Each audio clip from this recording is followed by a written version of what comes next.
အားလုံးကိုမင်္ဂလာရှိသောအချိန်လေးဖြစ်ပါစေလို့ The Life ကနေတစ်ဆင့်နှုတ်ခွန်းဆက်တာလိုက်ရပါတယ်။ဘုရားသခင်ရဲ့ကျေးဇူးတော်ကိုချီးမွမ်းပါတယ်။ဒီကနေ့ကျွန်မ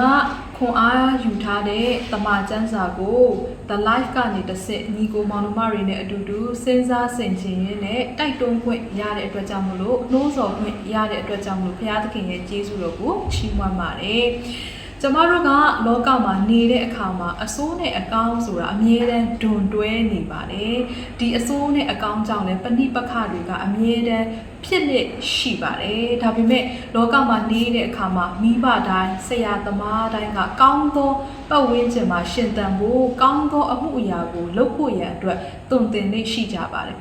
ဘသူကိုမဆိုမေးကြည့်လို့ရှိရင်ကောင်းတာနဲ့ဆိုးတာဘယ်အရာကိုရွေးမလဲဆိုလို့ရှိရင်ကောင်းသောအရာကိုပဲရွေးချင်ကြပါဒါပေမဲ့ကျမတို့ရဲ့မွေးကလေးကပါလာတဲ့ဗီဇတစ်ခုကြောင့်ဆိုးသောအရာတွေနောက်ကိုတင်စရာမလိုဘဲနဲ့လုံရတဲ့လုံမိတဲ့အရာတွေရှိတယ်ဆိုးတဲ့အရာတွေထဲမှာကျင်လဲပြီးတော့ပျော်မွေ့နေတဲ့အရာတွေလည်းရှိပါတယ်ဒီကနေ့ကျမ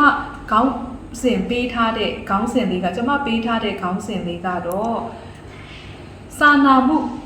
ကိုချင်းစာနာမှုပျောက်ကွယ်ခြင်းဆိုတဲ့အကြောင်းအရာလေးပဲဖြစ်ပါတယ်။ကိုချင်းစာနာမှုပျောက်ကွယ်ခြင်းဆိုတဲ့အကြောင်းအရာလေးပဲဖြစ်ပါတယ်။ဒီအကြောင်းအရာကိုကျွန်မခွန်အားယူတဲ့အခါမှာတော့ရှင်လုကာခရစ်ဝင်အခန်းကြီး15အငယ်17ကနေပြီးတော့32ထဲမှာပါတဲ့အကြောင်းအရာလေးဖြစ်ပါတယ်။ရှင်လုကာခရစ်ဝင်ကျမ်းအခန်းကြီး15လို့ပြောလို့ရှိရင်ယုံကြည်သူညီကိုမောင်နှမတွေကပျောက်သောသူ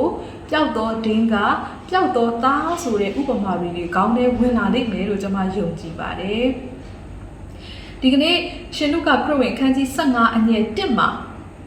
ကျမ်းပိုက်ကလေးအစပြုထားတဲ့ကျမ်းပိုက်ကလေးကတော့အခွန်ခံသောသူတို့နှင့်စိုးသောသူအပေါင်းတို့သည်နားထောင်ခြင်းကအထံတော်သို့ချင်းကပ်သည်ဖြစ်၍ဖာရိရှဲနှင့်ကျမ်းပြုဆရာတို့ကဤသူသည်စိုးသောသူတို့ကိုလက်ခံ၍သူတို့နှင့်အတူစားပါသည်တကားဟုကဲ့ရဲ့ပြစ်တင်ကြ၏တဲ့သခင်ယေရှုကိုကဲ့ရဲ့ပြစ်တင်ကြပါတယ်ဘသူတွေကကဲ့ရဲ့ပြစ်တင်တာလဲဆိုလို့ရှိရင်ဖာရိရှဲတွေကကဲ့ရဲ့ပြစ်တင်တာကိုတွေ့ရပါတယ်အခွန်ခံနေနဲ့ဆိုးတဲ့သူတွေနဲ့အတူတူသခင်ယေရှုကအတူတူထိုင်ပြီးတော့အတူတူစားတောက်တဲ့အခါမှာအင်မတန်မှပညာတတ်တဲ့သူအင်မတန်မှအကျင့်စာရိတ္တကောင်းမွန်အောင်ထိမ့်သိမ့်တဲ့ဖာရိရှဲတွေကနေပြီးတော့မနှစ်သက်ဘူးဆိုတဲ့အကြောင်းအရာကိုတွေ့ရပါတယ်ဒါကြောင့်မလို့သခင်ယေရှုကနေပြီးတော့ဒီဥပမာတွေပျောက်သောသူပျောက်သောဒင်းကားနဲ့ပျောက်သောသားအကြောင်းကိုပြောပါတယ်ပျောက်သောသားလို့ပြောတဲ့အခါမှာကျွန်တော်တို့သိပြီးသားဖြစ်တဲ့သားအကြီးနဲ့သားအငယ်ရှိတယ်။သားအငယ်ဟာဆိုလို့ရှိရင်ဖခင်စီကနေပြီးအမွေတွေတောင်းတယ်။တောင်းပြီးတဲ့အခါမှာအိမ်ကနေထွက်သွားပြီးတဲ့အခါမှာအပြင်မှာပျော်ပါတယ်ရှိသမျှရလာသမျှပတ်စံတွေအကုန်လုံးကိုသုံးစားပစ်ပြီးတဲ့အခါမှာသူ့စီမှာပတ်စံလည်းမရှိတော့ဘူးဆိုတဲ့အခါမှာသူ့ရဲ့ဘေးနားမှာအပေါင်းအသင်းတွေကလည်းမရှိတော့ဒီအချိန်မှာတော့သူကနေ့စဉ်အသက်ရှင်ဖို့ရအတွက်အသက်မွေးလောက်သောအစာကိုရဖို့ရအတွက်သူအလုပ်ဝင်လုပ်ရပါတယ်အဲ့ဒီလိုအလုပ်ဝင်လုပ်တဲ့အခါမှာသူအရင်ကအချိန်တွေကိုတန်ဖိုးမရှိစွာနဲ့အသုံးမချခဲ့တဲ့အတွက်တန်ဖိုးရှိတဲ့အချိန်တွေကိုသူဖြုံးတီးခဲ့တဲ့အတွက်တကယ်တမ်းအလုပ်လုပ်မယ်ဆိုတဲ့အခါမှာသူအလုပ်ရှာဖို့အင်မတန်မှခက်ပါတယ်ဒါကြောင့်မလို့အလုပ်ဝင်လုပ်တဲ့အခါမှာလည်းကောင်းသောအလုပ်ရှင်ပဲမတွေ့ဘဲနဲ့ဆိုးသောအလုပ်ရှင်နဲ့တွေ့တဲ့အခါမှာသူဒီဝက်တွေကိုကြောင်းရတဲ့သူဝက်တွေကိုထင်းရတဲ့သူဖြစ်ပါတယ်အဲ့တော့ဆိုးတဲ့အလုပ်ရှင်နဲ့တွေ့တဲ့အခါမှာသူ့ရဲ့အစားအာဟာရကိုလည်းလုံလောက်စွာမပေးတဲ့အတွက်ကြောင့်ဒီဝက်တွေစားတဲ့အစာကိုတော့မှသူ့မှာစားခြင်းနဲ့စိတ်ရှိတဲ့အထိသူကငတ်ပြတ်တယ်ဆိုတဲ့အရာကိုတွေ့ရပါတယ်အဲ့တော့တားငယ်ကစိတ်တက်ကြတဲ့အခါမှာဝမ်းနည်းတဲ့အချိန်မှာသူဘသူ့ကိုတတိယလဲဆိုသူ့ကိုချစ်တဲ့သူ့ကိုအမြဲတမ်းခွင့်လွှတ်ပေးတဲ့သူ့ရဲ့ဖခင်ကိုတတိယပါတယ်ဒါကြောင့်မလို့သူစဉ်းစားတာကတော့အငယ်16ထဲမှာဆိုလို့ရှိရင်ဖခင်စီကိုပဲဖခင်ကိုပြစ်မှားမိပြီဒါကြောင့်လို့ဖခင်ကိုရောရဲ့သားလို့ခေါ်ခြင်းကမခံထိုက်ဘူးအဖေရဲ့သားလို့တော့ခေါ်ဖို့ရတော့မခံထိုက်တော့ဘူးဒါကြောင့်မို့အဖေစီမှာပဲခါလဲကြုံမဲလုံရအဖေရဲ့အလုတ်သမားအနေနဲ့ပဲနေရကျွန်တော်ပြန်ပြီးတော့အဖေနဲ့အတူတူသွားပြီးတော့နေပါတော့မယ်ဆိုပြီးတော့ဖခင်စီကိုသွားပါတယ်အဲ့ဒီခါမှာအငယ်20မှာတော့ဗာပြောထားလဲဆိုတော့အဝေးကနေလာတဲ့သားကိုအဖေကမြင်တဲ့အခါမှာပြေးသွားပြီးတဲ့အခါမှာတဲ့လေဘိန်းကိုပိုက်ဖက်ပြီးတော့အနမ်းရှုပ်ပါတယ်ပြီးတဲ့အခါမှာတဲ့သားကလည်းဗာပြောလဲဆိုအပြစ်ကိုဝင်ချပါတယ် ကျွန်တော်မှားသွားပါတယ်ကျွန်တော်မှားပါတယ်လို့ပြောပါတယ်အဲ့တော့အဖေကဘာပြောလဲဆိုလို့ရှိရင်တဲ့မြတ်သောအဝတ်ယုံကိုယူခဲ့ပါပြီးတဲ့အခါမှာသူ့ရဲ့လက်မှာလက်စွပ်ကိုပေးပါပြီးတဲ့အခါကြာလို့ရှိရင်စူအောင်ကျွေးထားတဲ့နွားကိုယူ၍တက်ပါပြီးတဲ့အခါဘေးနားမှာရှိတဲ့အိမ်နီးနားချင်းတွေပေါ်ပြီးတဲ့အခါမှာခါလဲသားပြန်လာပြီဆိုတဲ့အကြောင်းကိုကြွေးကြော်ရအောင်အငယ်25 24မှာဆိုငါသားကအထက်ကတည်တယ်ယခုတော့ရှင်ပြန်တယ်အထက်ကပျောက်တယ်ယခုတွေ့ပြီဒါကြောင့်မို့အရင်ကသားကစိုးပြီးတော့အိမ်ကထွက်သွားတဲ့သားကအခုနောင်တရပြီအိမ်ကိုပြန်လာပြီလူတစ်စိတ်တစ်အနေနဲ့အိမ်ကိုပြန်လာပြီဒီအကြောင်းအရာကိုပတ်ဝန်းကျင်မှာကြည်ညာရအောင်ဆိုပြီးတော့သားငယ်ပြန်လာတဲ့အတွက်ဖခင်ကဝမ်းသာစွာနဲ့အဲ့ဒီလိုမျိုးကြိုးဆိုပါတယ်ဒီအချိန်မှာတော့ဘသူကလက်မခံနိုင်ဘူးလဲဆိုတဲ့အခါမှာတားကြီးကဒီအရာကိုလက်မခံနိုင်ပါဘူး။တားကြီးကတားငယ်ပြန်လာတဲ့အခါမှာဝမ်းပန်းတသာနဲ့ကြိုဆိုတဲ့ဖခင်ရဲ့မြစ်တာကိုသူနားမလည်နိုင်ပါဘူး။ဖခင်ပေါ်မှာအမြင်မှားပါတယ်။တားကြီးကဘာပြောလဲဆိုတဲ့အခါမှာအငယ်28မှာဆိုတားကြီးဒီအမျက်ထွက်၍အိမ်ထဲသို့မဝင်ဘဲနေပါတယ်တဲ့အရင်ကတော့သူ့အဖေရဲ့မျက်နှာပြက်အောင်တခြားမှမလုပ်ခဲ့ဘူးအဖေရဲ့စီးပွားအဖေရဲ့ကောင်းကျိုးမိသားစုရဲ့စီးပွားမိသားစုရဲ့ကောင်းကျိုးကိုပဲခါလဲအရှိတန်းတင်ပြီးတော့သားအကြီးကအသက်ရှင်ခဲ့ပါဒါပေမဲ့စိုးပြီးတော့အပြင်မှာမိုက်ပြီးတော့အပြင်မှာသုံးချင်တယ်လို့သုံးဖြုံးချင်တယ်လို့ဖြုံးပြီးဒုက္ခရောက်ပြီးပြန်လာတဲ့သားကိုကြိုဆိုတဲ့ဖခင်ကိုသူဘာလုပ်လဲဆိုဒေါသထွက်တယ်ဒေါသထွက်တယ်။နောက်ပြီးအခါမှာဒီလိုမျိုးပြင်ဆင်နေတဲ့သူ့ညီအတွက်ပြင်ဆင်နေတဲ့အရာတွေကိုလည်းသူကမကြိုက်နှစ်သက်တဲ့အခါမှာအိမ်ထဲကိုတော့သူမဝင်ချင်တော့ဘူး။အိမ်ထဲကိုတော့မဝင်ချင်ဘဲနဲ့သူဘာပြောလဲဆိုတဲ့အခါမှာအဖေကိုပြောပါတယ်။နော်ကျွန်တော်က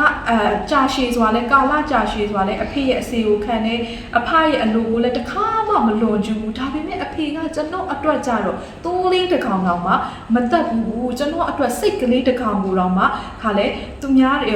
မကြွေးဘူးလို့အဲ့ဒီလိုမျိုးပြောပါတယ်ဆိုတဲ့အခါမှာဒီနေရာမှာကျွန်မဘာကိုစင်ကျင်သုံးသက်မိတယ်လဲခွန်အားယူမိတယ်လဲဆိုတဲ့အခါမှာအကိုကြီးဟာဆိုလို့ရှိရင်ပထမမပြောက်ပါဘူးညီငယ်ကအရင်ပြောက်တာပါညီငယ်ရဲ့စိတ်ထဲမှာပျော်ပါခြင်းနဲ့သုံးဖြုံးခြင်းနဲ့ဘဝမှာပေါ့ပေါ့လေးနေခြင်းနဲ့အဖေရဲ့မြတ်တာကိုနားမလည်ဘဲနဲ့အိမ်ကထွက်သွားတယ်ဒါပေမဲ့နောင်တရပြီးပြန်လာတဲ့အခါမှာအသက်တာအသက်ပြောင်းလဲခြင်းအသက်ကိုတွေ့ရတယ်ဒါပေမဲ့သားကတောက်လျှောက်ကောင်းလာသားအကြီးကတော့တောက်လျှောက်ကောင်းလာရာကနေပြီးတော့သားငယ်ရဲ့ပြန်လာခြင်းကိုလက်မခံနိုင်တဲ့အခါမှာသူ့ရဲ့အသက်တာပျောက်ဆုံးပါတယ်သူ့တက်တာပျောက်ဆုံးတယ်သူ့မှာမြစ်တာတွေလည်းပျောက်ဆုံးတယ်ခါလဲသူ့အရင်တော့ဝမ်းမြောက်စွာနဲ့နေခဲ့တဲ့အသက်တာလည်းပျောက်ဆုံးတယ်ဘာဖြစ်လို့အဲ့ဒီလိုပျောက်ဆုံးရတာလဲစဉ်းစားတဲ့အခါမှာတော့သူ့မှာကိုချင်းစာနာစိတ်မရှိပါဘူးကိုချင်းစာနာစိတ်မရှိဘူးလို့ပြောတဲ့အခါမှာမှားလားဆိုတော့ဒီနေ့စဉ်းစားစရာရှိပါတယ်ဘာဖြစ်လို့လဲဆိုတဲ့အခါမှာသားအကြီးကဘယ်တော့မှဆိုကောင်းတဲ့အရာကိုပဲရွေးယူတယ်မိသားစုမျက်နှာပြအောင်လည်းမလုပ်ဘူးသူကိုယ်တိုင်ကလည်းတခါမှအမှားကျူးလွန်တာမျိုးမလုပ်တဲ့အတွက်ကြောင့်မို့သူ့ရဲ့ညီငယ်လိုမျိုးသူ့မှာခံစားချက်မရှိပါဘူးညီငယ်လိုမျိုးခါလဲဝက်တွေကိုကျွေးတဲ့အစာကိုစားချင်လောက်အောင်လဲသူ့မှာအဲ့ဒီလိုမျိုးခံစားချက်သူမသိပါဘူးအပေါင်းအသင်းတွေနဲ့ပျော်ပါနေရကနေရုတ်တရက်အပေါင်းအသင်းတွေကစွန့်ခွာသွားပြီးတယောက်တည်းရှိရဲဆိုတဲ့ခံစားချက်ကိုလည်းသူ့ကိုကနားမလဲပါဘာဖြစ်လို့လဲဆိုတော့သူ့ကိုအဲ့ဒီလိုမျိုးတစ်ခါမှအသက်မရှင်ဘူးတဲ့အတွက်ကြောင့်ဖြစ်ပါတယ်ဒါကြောင့်မလို့အကိုကအမြဲတမ်းကောင်းအောင်နေတဲ့အတွက်ကြောင့်မလို့သူ့ညီကိုနားမလဲနိုင်ဘူးဒါကြောင့်မလို့သူ့ညီကိုလက်ခံပေးတဲ့ဖခင်ကိုလည်းသူကနားမလဲနိုင်ပါဘူးဒါပေမဲ့အဖရဲ့စိတ်ထဲမှာတော့ဘာဖြစ်လဲဆိုတော့သားနှစ်ယောက်ကအတူတူပါပဲသားကြီးကသားငယ်ကိုအတူတူပဲချစ်တယ်အတူတူပဲအခွင့်အရေးပေးတယ်ဘာဖြစ်လို့လဲဆိုတဲ့အခါမှာဖခင်က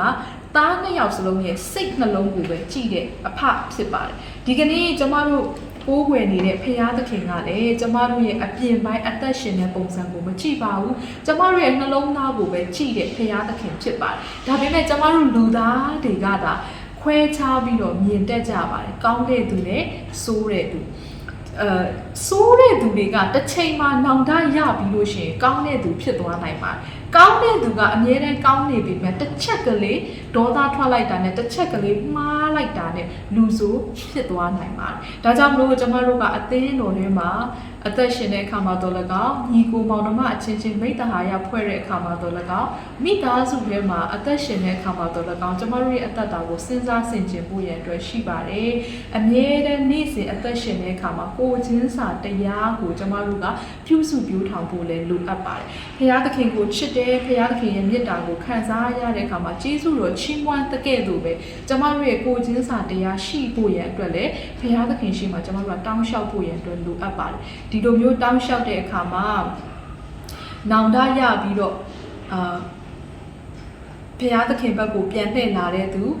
မိမိရဲ့အသက်တာမှားယွင်းမှုကိုတကယ်ပဲကြေကွဲပြီးတော့ပြန်လာတဲ့သူတွေကိုကျမတို့ကလက်ခံနိုင်မှာဖြစ်ပါတယ်။ဒါကြောင့်မလို့ဒီနေ့အသက်ရှင်တဲ့အခါမှာဘုရားသခင်နဲ့အတူသွားယုံတာမကဘဲနဲ့ကျမတို့ရဲ့အသက်တာကိုလည်းပြန်လည်စဉ်းစားဆင်ခြင်ရင်ခွန်အားယူကြပါစို့လို့နှုတ်ကပတ်တော်အားဖြင့်တိုက်တွန်းခွန်အားပေးလိုက်ပါတယ်။အရောက်ချင်းစီတိုင်းကိုဘုရားသခင်ကောင်းချီးပေးပါစေ။